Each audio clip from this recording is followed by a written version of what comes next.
Hey, welcome back to the Small Business Mindset. I know this one thing for sure. I know that people never plan to fail for their business. Nobody wants to fail. Okay, well, maybe the character of Rebecca on Ted Lasso season one, but that's fiction, so that does not count.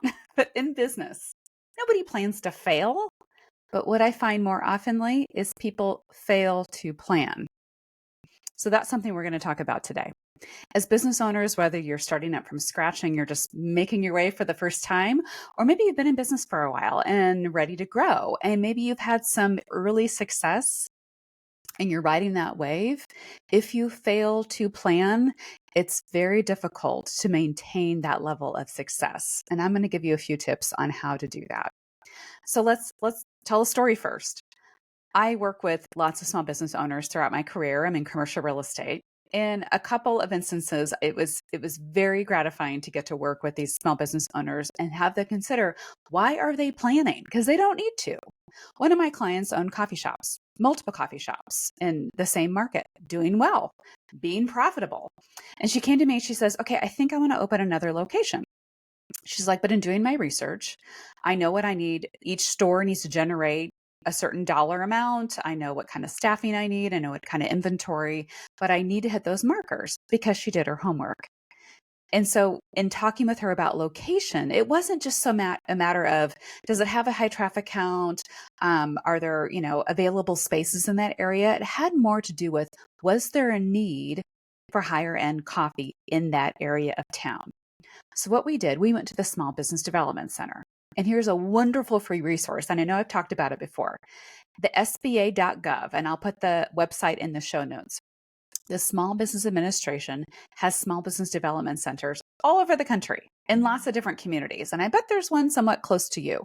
They offer these amazing free services with consultants that are trained to work with small business owners. I've used them before, even if I was kicking around an idea and thinking, is this a business I want to start? Just to kind of test it out with them and kind of go through the process and evaluate, is this something that's viable? For my client, she'd already been in business for a while. In fact, over 10 years. So you think, well, doesn't she know what she's doing? She did. But she really put value in the planning part because the last thing she wanted to do was plan to fail. She wanted to plan to succeed. And so putting that plan together is very important, especially considering her next location. So one of the resources the Small Business Development Center was able to provide to her was, okay, well, you're currently located on the south and east side of your community. Let's look at north and west. Do they provide the data you're looking for? And the data she was looking for is, what kind of competition exists in the area? Is there a need and is there a demographic that would support another store? And they looked at data from a 1, 3, and 5 mile radius. And actually, her two other stores were about 3 to 5 miles away. Would they compete with each other? Would they be able to stand alone? So that was very important data because the last thing she would want to do is cannibalize her other stores, meaning pull market share from those other stores just because they wanted to go to the new one. That would hurt her all around. She needed to generate its own market for her three distinct stores and make sure they were all profitable. So sitting down and having a conversation with those experts that had access to that data was hugely important and let her make a very educated decision, which was very powerful. I've seen it before too, where, we have startup businesses and maybe they started something on the side. I know a lot of people that do charcuterie types business, and I love a good charcuterie board. And they have this creative prowess that allows them to make really cool, summer sausage rosebuds. But they have found a way to make these, and they love it. And by doing the planning, so that way it's just not a hobby for you. If you're truly interested in making some revenue on your business, you need to figure out a way to plan for it. In this example, is it, okay, can I acquire the inventory at a price and is it readily available for me to make the product when I have orders coming in? Do I have the time to dedicate to making the orders? And is it going to be a delivery or pickup? Do I want people coming to my house? Do I have a location? All those kinds of things. It is so easy to get caught up in the excitement of your business to just like plow on through it. And then what happens to a lot of people I find is that they're working 100-hour plus weeks. Yes, they loved it at first, but now it's becoming a drag because they can't keep up with what they've committed to. And they let perfection get in the way of progress. And they let the thing of not valuing their own time enough and thinking, well, I can't afford to hire somebody yet, or, I can't keep up with this. So I'm going to have to work extra hard and take time away from my family and my own mental sanity to make sure the business thrives. That's not a plan. That is a recipe for failure really, really fast. And I see it with a lot of business owners. They just think, hey, I'll just fly by the seat of my pants. The people that are able to sustain themselves past that 3-year mark, especially when you're a small business startup, I want you to think of the first 1 to 3 years are going to be hard. If you can get over that hump and figure out the systems and the processes and the plan, you are actually golden. I'm not going to say you're going to coast, but things will get a lot easier for you because you kind of gotten over those stumbling blocks and figured out how to make it happen. Also making a plan, not only logistics and figuring out where your market's going to come from, but also planning financially. I think a lot of people assume when you get into business that, oh, well, as soon as I open my doors, the sales are going to come. Well, gosh, I hope so. I hope the sales will come through the door. But I want you to plan for the sales to come in, but you're not going to actually make any money. Now, I'm not talking about sales. I'm talking about income after your expenses are paid. Don't expect to make income after your expenses are paid for the first 3 years. It's going to be lean. If it's not, hooray, good for you. That's awesome. I think everyone wants to get up and running sooner, but I want you to plan and prepare for those first 3 years are going to be lean. And you might not, as the owner of the business, you might not take home a paycheck. You might have to reinvest all of those resources back into the company. So do you have a plan to sustain yourself, whether it's savings or you took out a loan or what have you, to make sure you're accommodating your basic living expenses or your family, whatever the income looks like that you need in your life? I think it's very optimistic to go into business and think you're going to hit it gold right away and you're going to knock it out of the park. There are ways that you can help alleviate those expenses. One is really carefully thinking about your space needs. The two things that I think hit people the hardest when it comes to starting a business, one is hiring employees. And sometimes you need those employees, but can you hire them part-time or on a contractual basis? Maybe. And the second thing is your space. Not everyone has a business where they sell a product, so they might not have to stock inventory. But if you are a business that sells a product, whether it's a food-based product or a physical product that you have to make, inventory is going to be number 3 up there pretty high. But your space, I think it creates the twinkle in your eye when you start a business, and it gets you all excited when you want to start on this space first. And that's where I get calls from clients. In fact, I got one last week. A young lady, she was so excited and she put together a great plan. But she was looking at the space first as a way is like, okay, to launch my business, I need the space. And the space was probably way bigger than she needed and way more expensive than she could afford. And I applaud her for her creativeness and her energy and her wanting to get started and that positive outlook. You need that. You need that every day. But what I advised her is that I love your plan. I think it's a well-needed service and business in the area. I'm glad you're doing your homework. Can we start a little smaller? Instead of starting in this space, can we start in a smaller space? Can you start with a couple of, a couple of employees versus 20? Can you scale it back a little bit? Now, as we're kind of going back and forth and understanding those needs, I think she realized that maybe her visions was bigger than where she was at right now, but that's okay. I mean, I started small. Everyone starts small. It's a safer way to do it, and it kind of alleviates the stress of trying to get up and running in business, knowing you're probably not going to make a lot of money right at the get-go, but it takes off that stress of having a forced expense every month that you have no control over. That rent payment is going to come whether you make any money or not, because your landlord's going to expect it. Or if you buy a building, your bank's going to expect to get a mortgage payment every month. And the last thing I want you to do is go into uber amounts of debt and not have a plan for repayment. And the best way to start a business and making some plan is start it while you currently have your day job. Can you do that? Can you start it on the side and bank a little bit and do it in more of a lean environment as you get up and running, and then decide to make the transition? Get through the first 3 years first before you even completely launch all by yourself. As we work through our business plan with others and think about our markets, I think sometimes it's easy to get dissuaded by people in our lives, people we love, friends and family love to give advice on what they think you're capable of and what they think the market is. I want you to ask yourself a really good question though. Do those people in your life, your closest friends and family, they're great people, do they really know your business? Have they started a business? Have they, are they an expert in marketing or finance or market research or customer base or all those things? Ask yourself that. Not that I'm saying not to totally take their advice, but be cautious on how you take their advice because they're trying to help you and they're trying to give you ideas, but they might not know best. And I think sometimes that's the challenge. We take the advice of others because we think, oh, they'll get on board. But at the end of the day, your friends and your family might be your early customers, but they're not going to be the ones that sustain your business.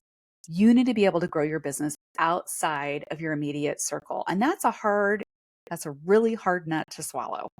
It's it's a way that you need to put in your plan. How are you going to get sales?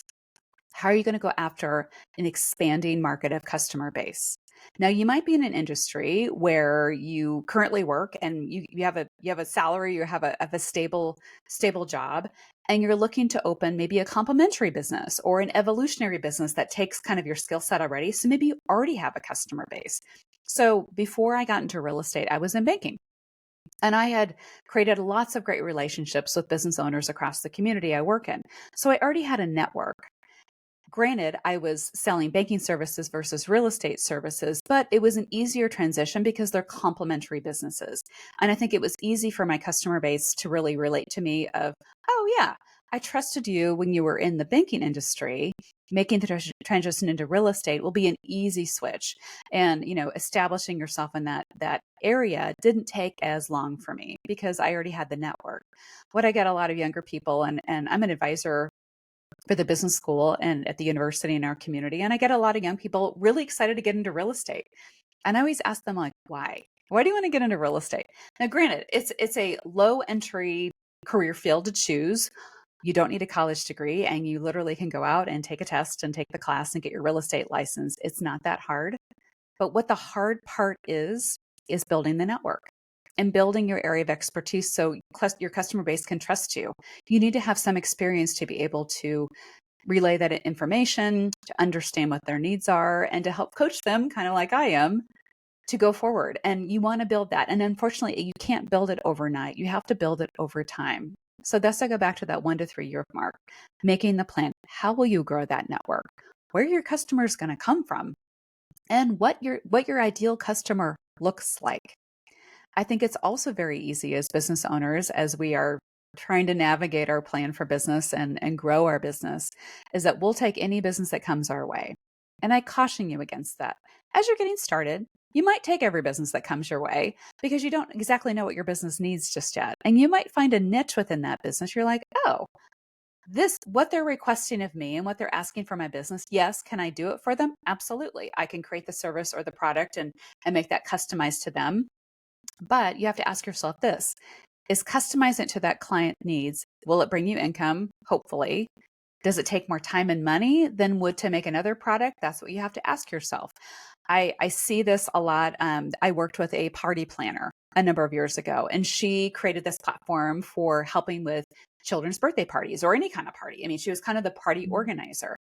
And she thought, I'm really good at this. It's something I enjoy. She can do balloon design. She has different access to spaces. She can create different themes. She has relationships with different bakers around town. So she can kind of bring it all together and different outside vendors. What she was getting though, she was getting requests for unique types of parties. But yet she wasn't charging anymore for those customized services because she was afraid to. She was brand new. And so we sat down together and we talked through that. And she's like, you know what? I'm going to use an example because I can't remember the exact details. She's like, I will charge $125 for a children's birthday party that runs 3 hours. And with that, I'll provide the invitations and the custom cake and the party favors. And, there's access to a venue and I will run the whole thing. So she will be there. So $125 for 3 hours. And she kind of had that, as a good, well-oiled machine. That was what she was capable of. But what she realized is that as she got going, she didn't physically have the time to be there for 3 hours every weekend, supporting these parties. And she's like, oh my gosh, I'm taking all this time away from my family. I'm not only doing the planning on the back end, even before I get to the party. So really it's longer than 3 hours. And so she's like, for me to prep for the party takes me another probably couple of hours. So then there's 5 hours in, and then if you break down $125 that she was making, she was only making $125 an hour, which may not seem like, nothing, but it's a lot of time. And if she wanted to grow the business, she's like, I need to figure this out a little differently. So she repriced her services and she actually increased the price of her services and shortened the time frame. Because really 3 hours was probably too long. 2 hours was plenty. In fact, an hour and a half would probably better, with a little, coming and going on the front end for cleanup and transitioning through.